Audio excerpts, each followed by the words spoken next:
امری واحلل عقدة من لسانی یفقهوا قولی. اسلام اور جدید معیشت و تجارت.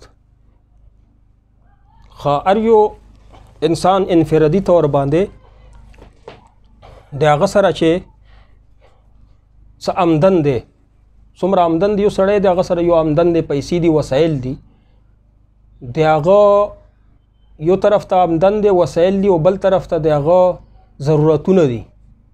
او چونکې جدید معیشت چې مونږ وایو اکنامکس چې وتی په هغې کې مونږ ضرورتونو کې خواهشات هم شاملو. د انسان خواهشات یا ضرورتونه او خواهشات هم دي او یو طرف ته آمدن دی. اوس آمدن یې کم دی او ضرورتونه او خواهشات یې زیات دي، نو د دې مسئلې نه به څنګه ووځي؟ دا مسله به څنګه حل کړي؟ دا ټول سبق د معیشت ولا دا سبق د جدید معیشت چې کم دی. مخکې چې کم را روان دی اسلامي بینکري په کومه طریقه باندې کی، کومه اسلامي طریقه کار باندې اسلامي بینکري ده، کپنۍ څنګه کار کوي، یا نوې تجارتونه څنګه په کومه طریقه روان دي، دا خو مخکې راځي په دې سبق کې. و د اول سبق کې مونږ به دا وایو چې معاشي مسایل چې دي بنیادي طور باندې څلور دي. دا څلورې مسئلې حل کولو دپاره نن سبا دوه نظام چې دا کار کوي. یو نظام چې دغه ختم شو، دړیا شو، او یو نظام یا کار کوي چې مونږ اردو کې هغه ته ویلی شو، هغه نظام ته سرمایه‌دارانه نظام، سرمایه‌دارانه نظام، په انګلیش کې ورته کیپیټالیزم. او یو بل نظام چې په روس کې چلی سوشلیزم، کمیونیزم هم ورته ویلی شي. نو دا دوه نظام کار کوي. بل نظام د اسلامي نظام، د څلورې مسئلې اسلامي نظام هم حل کړي دي، خو په دې باندې دې نه څه جزئیات خو راخلي که نه، غیر مسلمه اسلام نه څه جزئیات راخلي خپلې فایدې دپاره، خو هغې ته اسلام نوم نه ورکوي، یا ورته وایي چې دا سرمایه‌دارانه نظام دی یا څه شی دی، سوشلیزم دی. دا دوه نظام دي. که دې باندې وروستو خبره کوو چې دا څنګه دي. دا دویم سبق. اول سبق دا دی چې دا مونږ دا څلور مسایل وپېژنو، بنیادي دا څلور مسایل. اول دا دی چې تا سره اوس پیسې دي، چې دا پیسې آمدن دی در سره، نو اول به ګورې ترجیحات کا تعین، ترجیح کمې مسئلې ته به اول ترجیح ورکوې. د دې مثال داسې دی چې تا سره 100 روپۍ په جیب کې دي، نو 100 روپۍ باندې ته په هوټل کې خوراک هم کولی شي، عیاشي پکې کولی شي هوټل کې. په 100 روپۍ باندې وړه هم راوړلی شي کور ته، په 100 روپۍ باندې ته مکس سبزي راوړې کور ته، ټول کور ولی در سره خوړلی شي. په 100 روپۍ باندې ته یو بل کار هم کولی شي، ډېر کارونه مخې ته راغلي. نو کم کار ته به ترجیح ورکوې، دې ته څه شی ویلی شي؟ ترجیحات کا تعین. د تا 100 روپۍ دپاره چې ترجیحات تعین پکار دی، داسې یو پورا ملکي نظام دپاره هم یو ترجیحات هغه هم تعین کوي، هغو سره آمدن هم دی او ضرورتونه دي. اوس ګوري چې کم ضرورت ته اول ترجیح ورکړو. تا خپله سوچ کوې که 100 روپۍ جیب کې دي او ضرورتونه خواهشات ته زیات دي، نو ته سوچ کوې چې کم ضرورت په دې باندې زه پوره کړم، بهتر کم دی چې کم یو پوره کړم. په کار خو دي چې ټول ضرورتونه دی الله پوره کړي، خو نه پوره کړي، نو ته به بیا سوچ کوې چې کم یو ته ترجیح ورکړو. نو دې ته څه ویلی شي؟ ترجیحات کا تعین. دا اوله مسله تاسو زده کړه، ترجیحات کا تعین باندې پوه شو، په مثال یې پوه. دویمه مسله زده کړئ، وسایل کی تخصیص. دا د تخصص لپاره دا کلاس ډېر ضروري دی. سبا به درته څوک د کمپنۍ متعلق د شیرز متعلق سوال وکړي، ته به پېژنې دا څه شی دي. جدید معیشت ته ویلی نه وي، اکنامکس ته ویلی نه وي، په انګلیش کې اکنامکس ورته ویلی شي، داسې اقتصاد ورته ویلی شي په عربی. نو چې دا دې ویلی نه وي، نو ته په مسله چې نه پوهېږې، نو دغه جواب به څنګه ورکړې؟ په رسم المفتي کې تاسو ونه وی چې من جهل باهل زمانه فهو جاهل. د زمانې نه څوک، او امام محمد شیباني رحمت الله علیه به لو دکاندارانو سره به کېناستو چې دا تجارت څنګه طریقې بدلیږي را بدلیږي، هغه به مسایلو دپاره چې کله کتابونه لیکل، نو اولې تاجرانو سره کېناسته. نو ته به اول اکنامکس یعنې اقتصاد باندې ځان پوهوې. بنیادي معاشي مسایل څلور دي. یو پکې ترجیحات کا تعین، په هغې تاسو پوه شئ. دویم دا دی چې وسایل کی تخصیص، چې کم وسایل دي هغې تخصیص،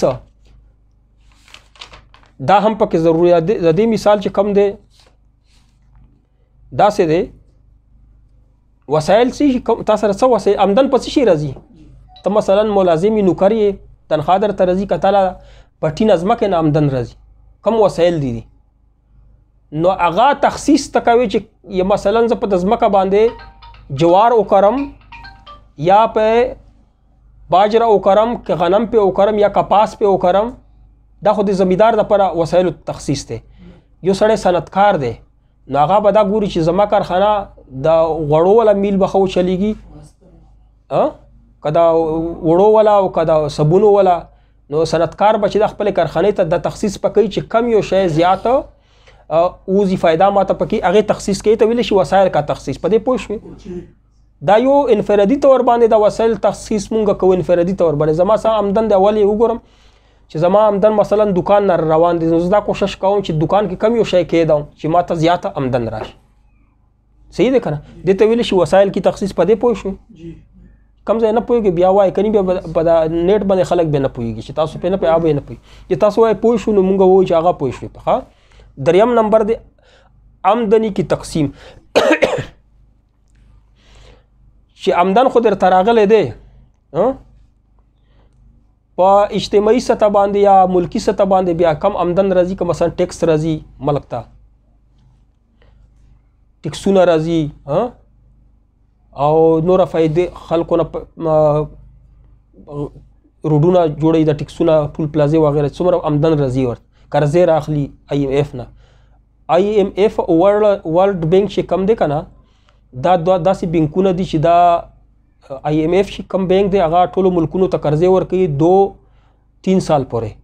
ورلډ بینک چې کم دی هغه تقریبا 20 نه 30 سال پورې قرضې درکوي. خو تا ته وایي چې دا ملک پالیسي به داسې جوړای بیا قرضه درکوم چې ملک ته غریب وي که نه ملک د چې غله دیره کړي وي که نه سیاستدان نو بیا د ورلډ بینک ته ولا پالیسۍ جوړوي. هغه به وروستو سبق کې راشي چې څنګه جوړ شوی دی. هغه اوس جوړ شوی په دا 13 صدۍ کې. او دا باندې آمدنی کی تقسیم چې دا په معاشرې کې څنګه تقسیم آئے آمدنی راغله لکه اول کې ما ترجیحات کی تقسیم تعین کې وویلې. اوس دا آمدنی مونږ څنګه تقسیم کړو چاته څومره ورکړو چاته څومره ورکړو. کور کې هم دا خبره راځي تا 1000 روپۍ تنخوا ده نو 300 روپۍ فیس ته وباسې 200 روپۍ غوړی او چینی ته وباسې. دا آمدنی څنګه تقسیم آئے او مشوم له ورکې 100 روپۍ خرچې دپاره. او په ملکي سطح باندې هم آمدنی تقسیم پکار چې دا به څنګه تقسیم آئے. مونږ وایي دفاع ته څومره ورکړو میډیکل یعنی دا هغه ته څومره ورکړو دا هسپتالونو ته صحت دپاره څومره ورکړو روډونو ترقۍ دپاره څومره. دا دریم نمبر شو. دا مده پوه شوې؟ څلورم نمبر ترقي ده چې ترجیحات تعین دی او که وسایل تخصیص دی او که آمدنی تقسیم دی او که اوس هر سړی دا غواړي چې دا آمدن زیات شي یعنی ترقي پکې راشي.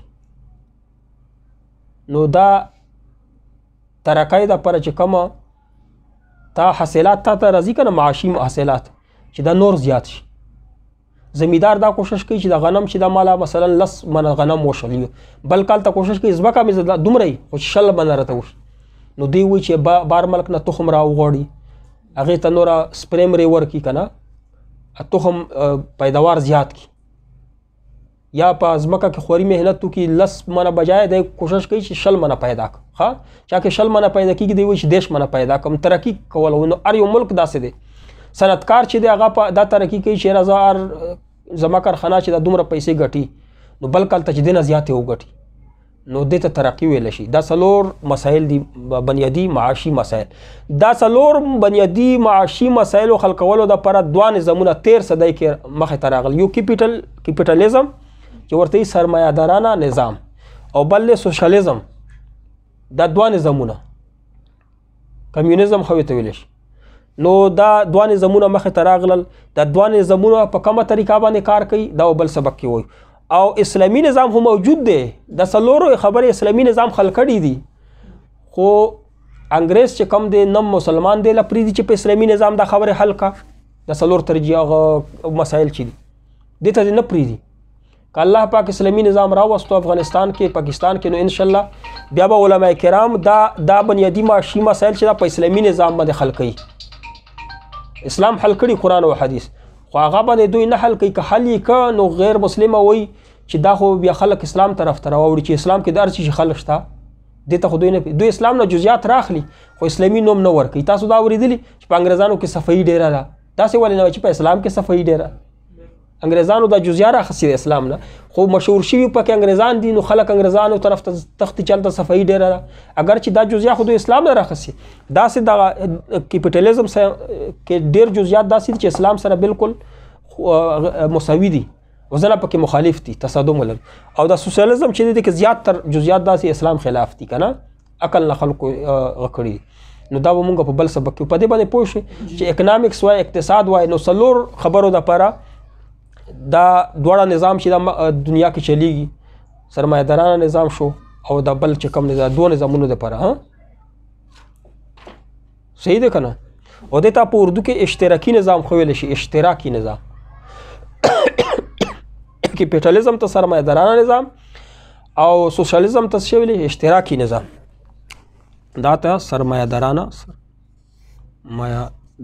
نظام او د ته څه ویل شي اشتراکي